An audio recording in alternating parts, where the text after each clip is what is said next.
Salvor starts to question the Mentalics' motivations in Episode 7, titled A Necessary Death. While Brother Constant and Polly are put on trial and Hober Mallows' proposition to the Spacers encounters opposition. Even though they rejected the idea, Hober Mallows' rich offer after being discovered by the Spacers caused them to struggle within. Hober was aware that the Spacers were required to give the Empire 10% of their offspring. Therefore, they were not permitted to retain all of their offspring with them. The bargain was that the Empire would only provide the Spacers the micronutrient Opalesk if they sent their children to serve in the military. The Spacers had little choice but to accept the cruel terms and conditions of the Empire, because it had a monopoly on the manufacturing of Opalesk. Hober informed the Spacers that the Foundation was able to make Opalesk, and that in exchange for banding together to fight the Empire, they would be granted their freedom and be reunited with their children. The Spacer who was dealing with Hober Mallow pondered the offer for a while. The notion of being free and never having to say goodbye to their kids was far too alluring. But in the end, she decided against it and boarded Bel Rio's ship instead.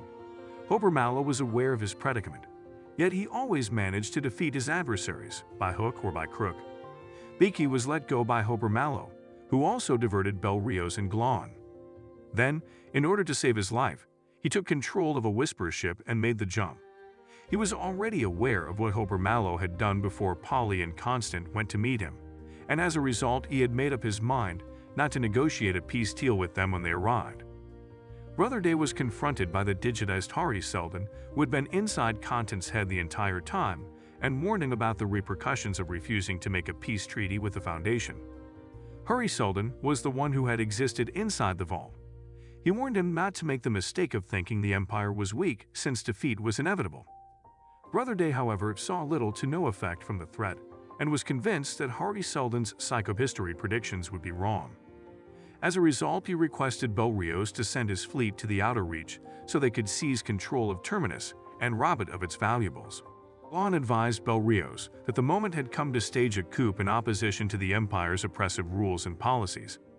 Bel Rios, however, informed him that he was terrified, and that this was the reason he was determined to heed Brother Day's instructions. Brother Day was told by Bel Rios about Hober Mallow's plot to foment a rebellion and the deal he was trying to make. Bel Rios could eventually find the strength to defy the Empire, but for the time being, he preferred to remain obedient and lead a trouble-free life. The information that Queen Sirith had been seeking to find from the outset was finally obtained. She discovered that Demerzel had murdered her family at Brother Day's command. Demerzel had come to take Queen Sirith to the doctor, who would examine her and do some tests to determine whether or not her womb was healthy enough to have Brother Day's children. Demerzel believed it was her responsibility to not only pull Sirith into line, but also to make her understand that she was of no use. Sirith had an incorrect perception of the power dynamics.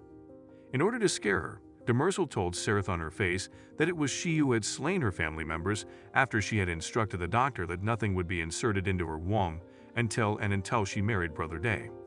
Brother Day stated that Sirith's life had been entirely flipped upside down and her family had been sentenced to death on his orders during their talk. Despite her distress, Queen Sirith realized she had to continue battling. She scheduled a private meeting with Brother Dawn where no one could see them, and she briefed him on the recent events. She asked Brother Dawn to support her cause and be the father of the children she would bear.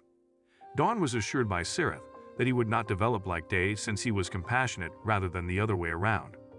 Because Brother Day would kill him if he found out, Dawn was afraid and told Sirith that doing it would be suicide. They were genetically identical, therefore nobody could tell them apart, she claimed in response to Sirith's incessant questions.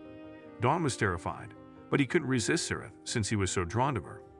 Dawn was prepared to commit herself after they shared a private moment.